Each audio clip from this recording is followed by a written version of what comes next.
All right.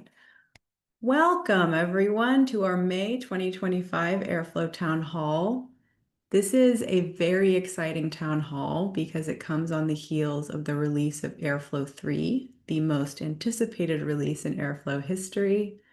I'll let Vikram, our presenter today, talk more about that in just a moment. But first, I just want to go over the agenda and some housekeeping items. So we're just going to have one presentation this month to kind of earmark the release to such a large release. Then I'll do a brief community spotlight and go into closing remarks. This means we might end a little bit early this month. I wanted to give folks a bit of a reprieve. I know the Airflow community is very busy at the moment, so I appreciate you all joining this month. And then we'll kick it off with the full hour next month in June. So for those of you who join this call regularly, you can tune me out for this slide. For those of you who are new to the town halls, just a couple housekeeping things. We don't make decisions on these calls. So if you have feedback about product, etc., you take it to the dev list and post it there, and then it can be discussed there.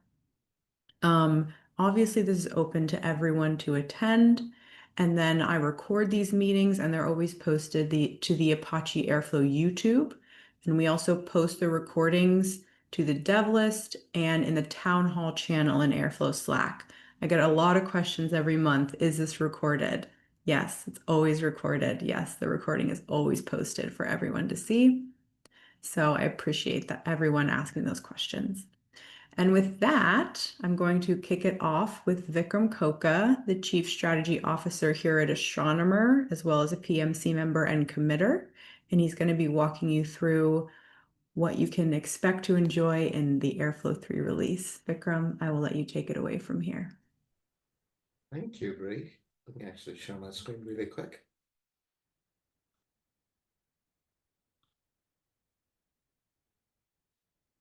So hopefully everyone can see my screen, and we've got plenty of other people who worked on Airflow 3 on the call as well. So Kaxel, Yarek, and others can kind of chime in if I'm actually saying anything wrong or want to actually add your perspective on this as well. So please feel free to do that.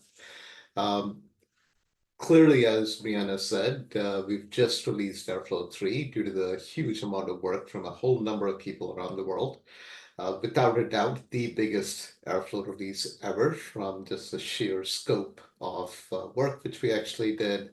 Now, as all of you are probably very well aware of, Airflow was really started in 2014 by Maxime at Airbnb. It became a top-level project shepherded by Balka and Maxime in 2019. Some of us, including Yarek and Kaxel and I, were part of the Airflow 2.0 journey when we released this on December 17th, 2020. Key focus at that point in time was really making Airflow a lot more enterprise ready. Focus therefore was on HA schedulers, being able to make Airflow a lot more resilient and also a lot more scalable with respect to the active-active model for the scheduler and every other component since then. The TaskFlow API is a new programmatic model, and then the REST API. Since then, we've actually really focused a lot on making it easier to use, i.e. creating higher levels of abstraction on top of being able to author tags, things like dynamic map tasks, setup and tear down, Airflow object store, and so on and so forth, as well as making it a lot more efficient to run through the use of async, aka differable operators as well, kind of going forward. And then the second big theme was really making Airflow a lot more data aware. And that was really started with data-aware scheduling, which I think may have been in 2.6, and then conditional elements of data-aware scheduling with respect to conditioning, mix of both schedule and data set availability and things like that going forward in further releases after that. And then that kind of brings us to Airflow 3.0, which we just released on April 22nd. 9 short days ago or something like that, which still feels like a long time because we've been working on this for an incredible period of time. I did actually want to first thank the amazing community out there. I mean, the only way this got done was because there were like a huge contributions from like a very large number of people, hugely excited by having seen over 120 contributors to every single month on consistent basis contributing to Airflow. We've had a cumulative total of over 300 people who've contributed to Airflow 3.0. Huge thanks to everyone as part of the very extended, very large Airflow community have committed to this consistently as well. Not only its number of people, but the number of commits also have actually grown consistently and significantly towards now being the biggest sets of stuff ever from like, sheer volume. I think it's between RC3 and 4, or like two and 3, there were like 120 commits in like 3 days. Between RC1 and 2, there were like 200 plus commits in like a week, which is all outstandingly crazy numbers at that point in time, and like just amazing job from the community, like actually contributing to this hugely. Definitely took far more than a village towards actually making this really happen. So huge thanks to everyone who has actually done that. Second key thing I would actually like to highlight was, again, Airflow 3. Why do we say it was a huge release? Was like, frankly, the scope was very large for Airflow 3. We had a very large number of AIPs, what we call Airflow improvement proposals, targeted and actually done as part of Airflow 3. Not only was like, feature function element, but one of the things which I'm actually also really excited by was just like, how many different dimensions of work were actually done as part of Airflow 3.0, including the entire architectural separation within Airflow, which I'll kind of touch on in a little bit. But also like over and beyond that, the number of people who actually tried out the release and reported issues so that we could actually make this better during the process of releasing it. We actually cut our first set of alpha builds, I think on January 31st. And that was like when Alpha 1 was cut 4 alpha releases, and then like 4 beta releases, I think, and then like 3 RC releases. And during that whole period of time, the fact that a lot of people in the community, a lot of you presumably as well, in that set actually tried it out, reported issues, and were really helped us actually make this happen was a huge element, and would be totally remiss of me not to acknowledge the contributions of everyone who tried out the release and actively tried it before it was ready towards making a successful release happen. So huge shout out to everyone who actually contributed in this way. Some initial encouraging results, just looking at downloads, such an imperfect metric, I must admit. It is a conversation we have a lot, is about just like what is the right metric to track adoption.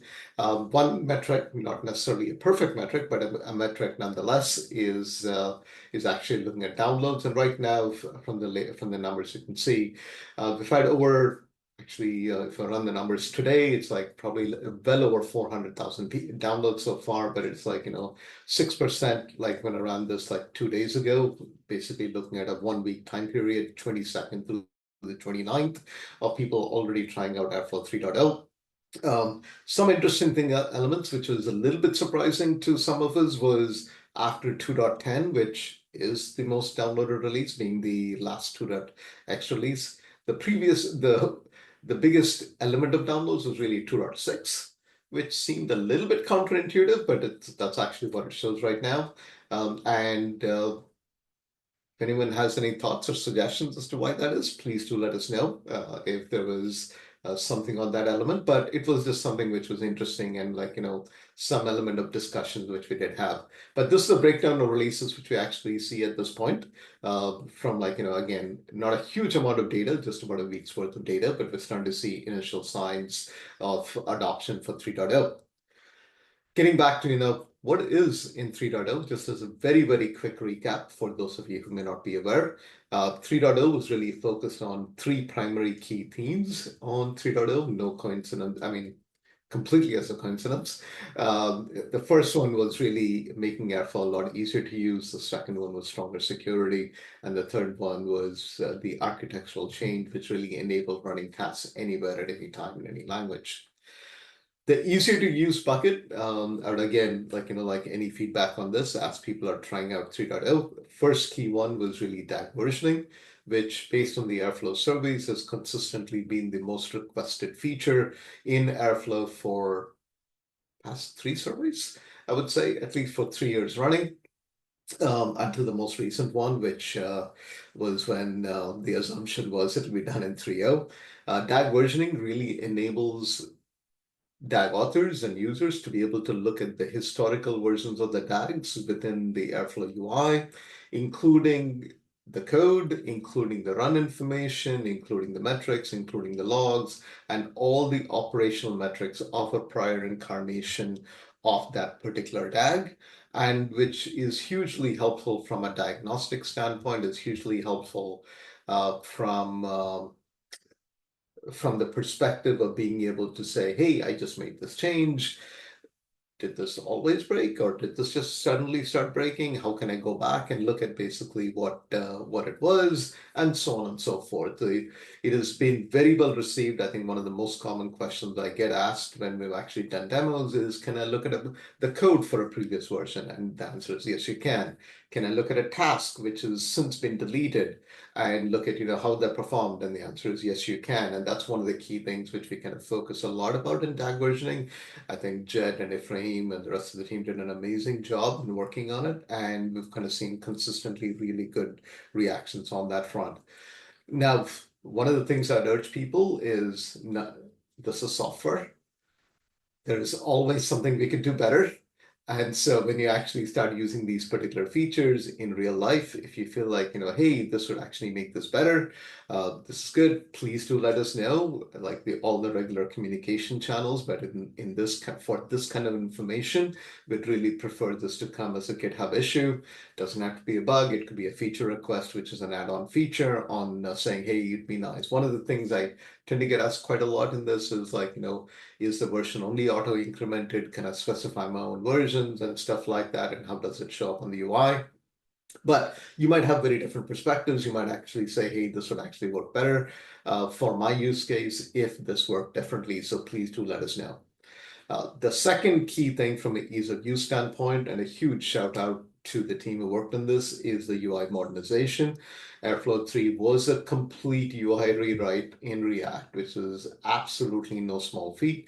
It was also based consequently on a brand new internal API server. It also had a huge number of contributions, so huge amount of work. Brent, Pierre, and the team did an amazing job. Lots of contributions from a lot of different people on this. And this is really has actually had really good reviews as well. And one of the key things I love about this right now with Airflow 3 is that you can actually look at a task-centric viewpoint, and you can operate the way you always have with Airflow, but you can also navigate using an asset-centric viewpoint, and you can go through the UI looking at it.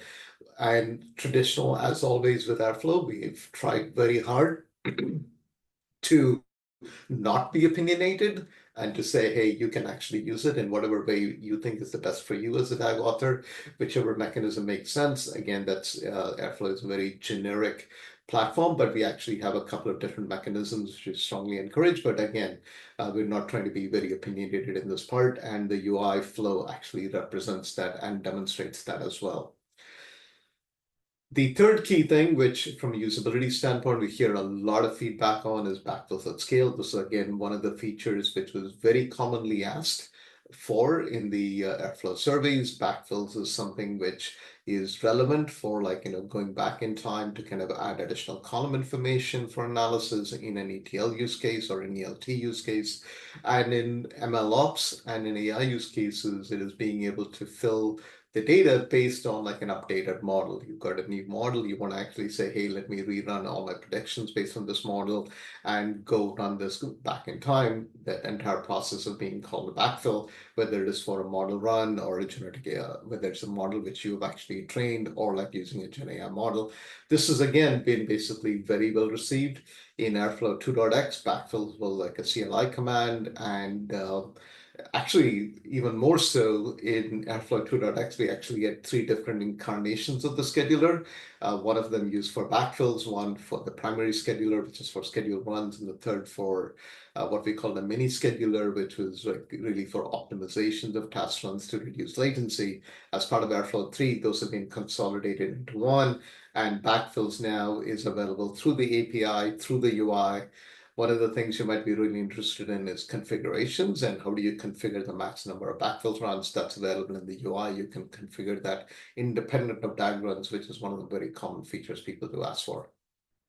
I'd urge you to please try it out. The ease of use features have actually heard really good resonance. If you feel like, hey, this is a great beginning, but we missed something which is of relevance to you or to your organization, please do let us know. Open a GitHub issue, and we'd love to kind of get your perspective on these features. As always, with software, there is definitely more things we could do. There's maybe more things we could do to make it more intuitive for your use case as well. But again, we really, really appreciate the feedback.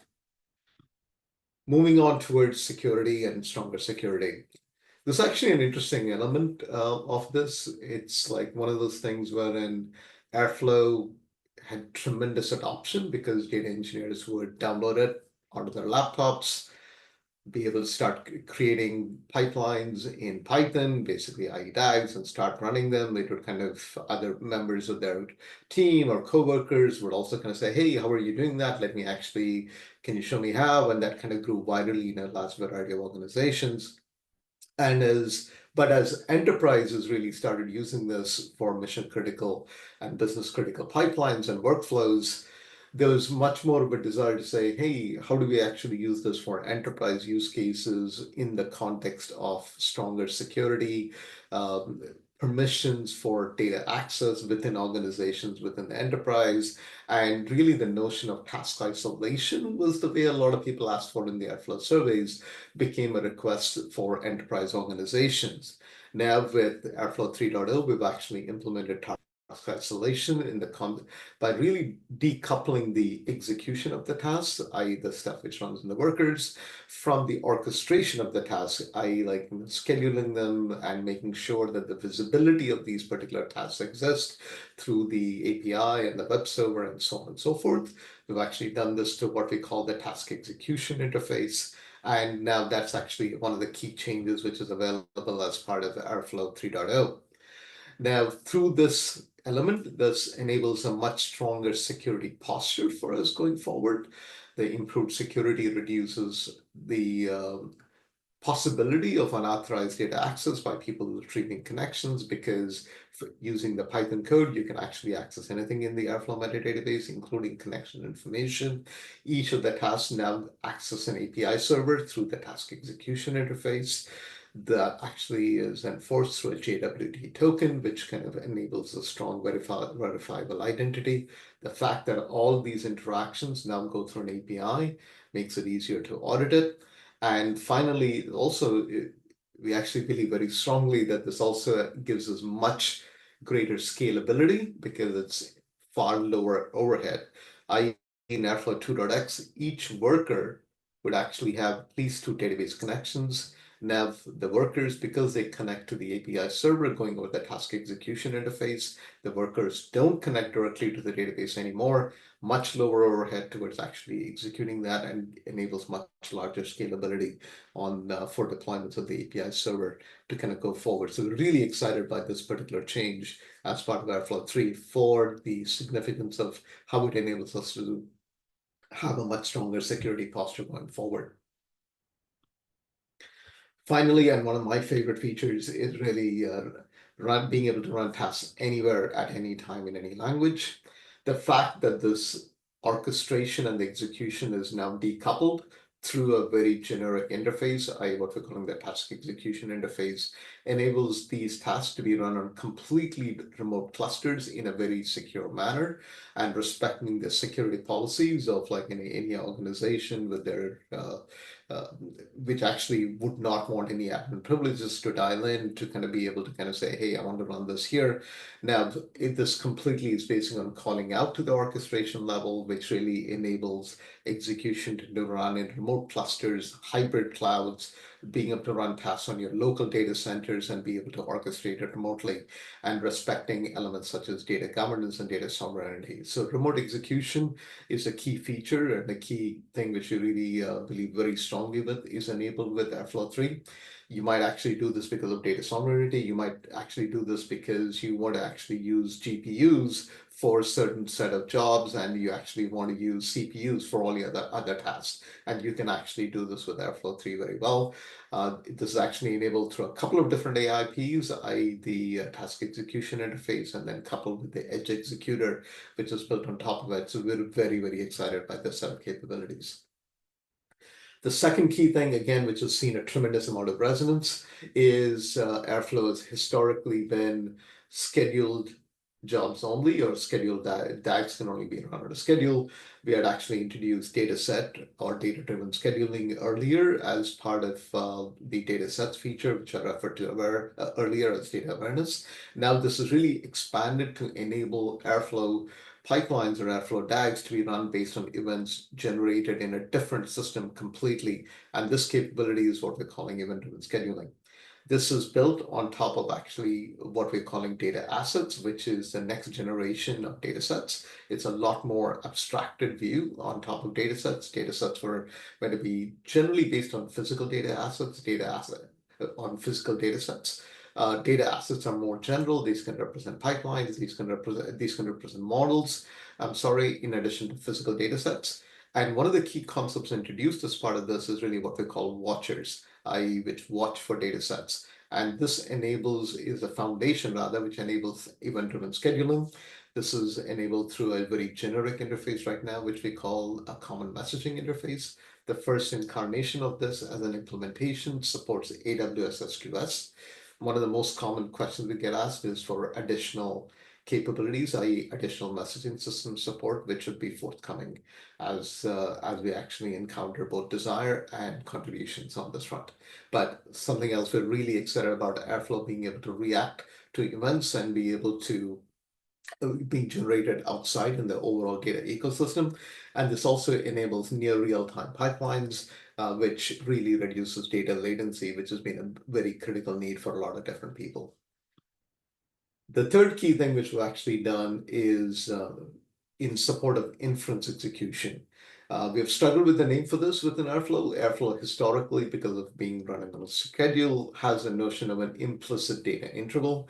And now we've basically added the capability for almost non-data interval DAGs. I think is kind of like an internal name, which some of us talked about. But what this really enables is the same DAG to be run based on parameters and be able to run at the exact same time, which, for example, you'd really need in the concept of an inference execution, getting the data as part of an API potentially, being able to then say, hey, I want to run this DAG, I be able to test this, run this against a model, get a prediction for it, really know what the data. It's not processing a file of data. It's not processing a tabular set of data. It's really a classic inference execution of running data against a model to get back a result. And you can do this in a very scalable manner. And the simultaneous support for inference execution is one of the key things we're really excited as part of Airflow 3 as well.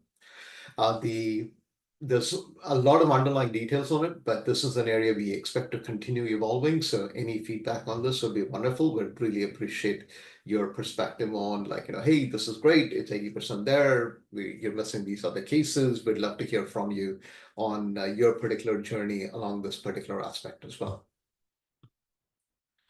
The final thing in this set is really being able to support tasks in any language. I briefly referenced the task execution interface, one to enable remote execution. The task execution interface is also language independent. And what this enables us to do is create SDKs, i.e. the task SDKs in any language. The first task SDK, which was released as part of Airflow 3, is in Python. This enables backward compatibility with all your existing DAGs. We are working on additional languages. Expect the very first one to be in Golang, and additional languages will come based on both the availability of people working on it as well as demand of people requesting on it. I've also already seen somebody actually saying either they have a PR or they're going to be submitting a PR on Rust as being the second additional language, but it's based on what the community wants. And we'd love to hear from you as to where the desire is on this front. Part of the challenge, part of the change here is that Airflow DAGs are now going to be multilingual. You can actually have tasks in Python as default, but you can also have tasks in other languages in the same DAG. So you don't really need to kind of write the DAGs, and actually we don't yet support DAGs in any language other than Python, or like, DAGs being generated in YAML. At this particular point in time, these are really task supported in these particular languages. What this does, and this is my pitch, is right now it enables a lot more contributions as well to be done. So there's new opportunities to contribute for this audience and others. Please do let us know. Very first one is we're delighted with all the contributions on the UI. I mean, having the fact that the UI is now in React, it's really, we're really ecstatic to see how many people contributed to the UI, even as part of Airflow 3.0. I think there was over 30 developers who contributed to the UI. Many elements were actually done by people who are first-time contributors to Airflow as part of this, which is fantastic. UI always iterates. There's more to be done as part of like refinement or elements which you might say, hey, this is there in Airflow 2. It's not quite the same in Airflow 3. Can we add this capability back? And stuff like that. Please do let us know. Please feel free to contribute as well. This is expected to grow over a period of time, and we'd love both your feedback in the form of GitHub issues or discussions, as well as contributions on this front. So we expect this to continue growing. That is one area where I encourage a lot of contributions to going forward as well.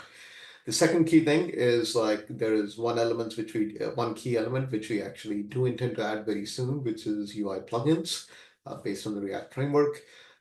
We haven't yet decided on the framework or like the entire scope for 3.1, but this is a very likely probable target for us to kind of actually do as part of 3.1. Love your feedback and contributions as part of this as well. The second key area for contributions really is what I talked about event-driven scheduling.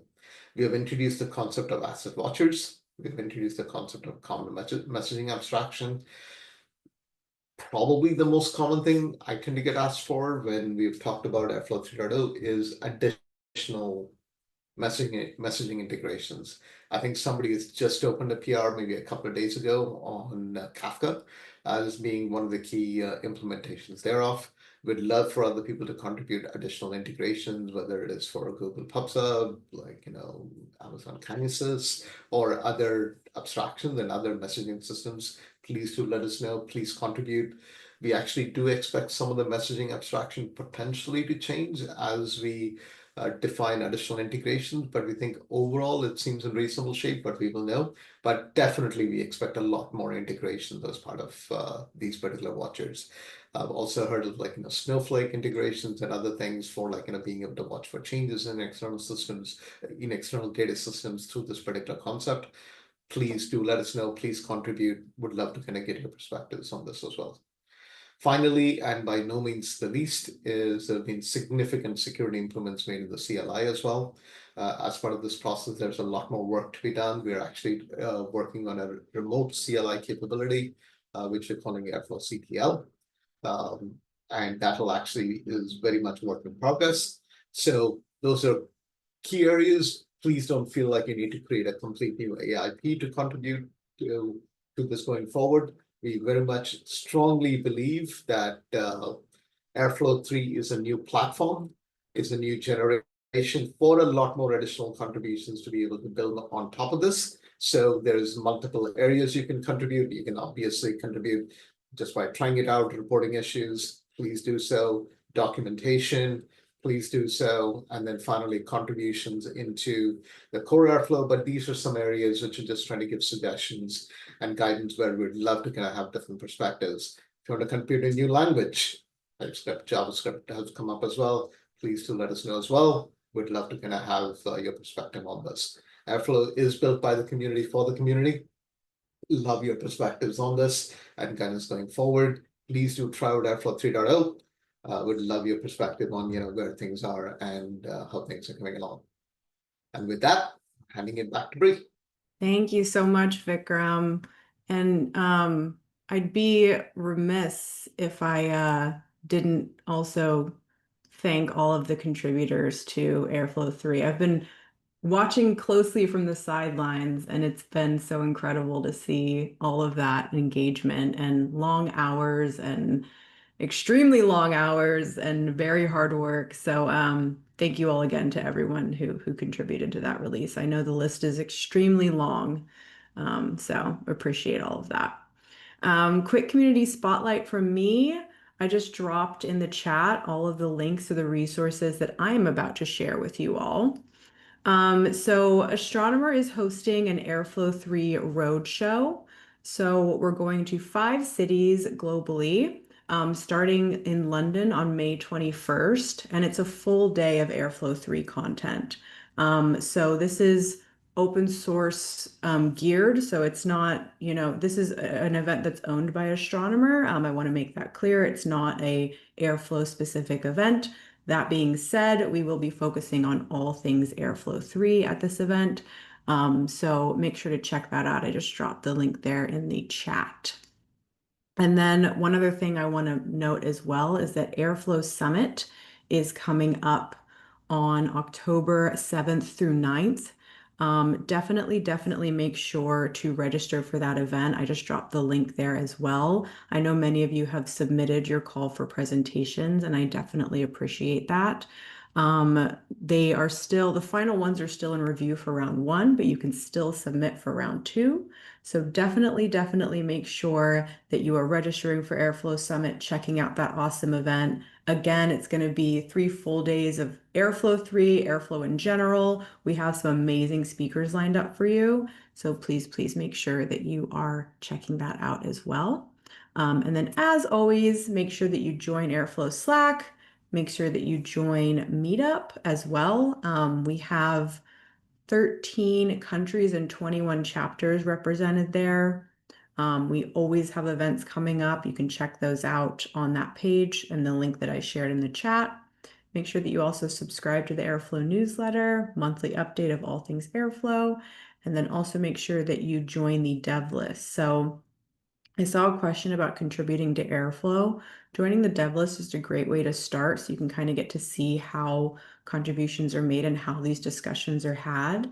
So definitely make sure you join the dev list as that first step, and then I'll email you separately about contributing to Airflow with the resources that the community provides as well. And with that, we can end a bit early today, unless anyone has any questions for Vikram or for myself.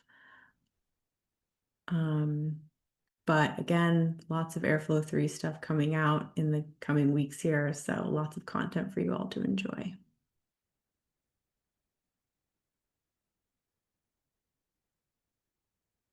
All right, I will let you all go, and I really appreciate you all joining today. Thank you so much. Have a great rest of your day. Thank you. Have a great weekend. Have a great weekend.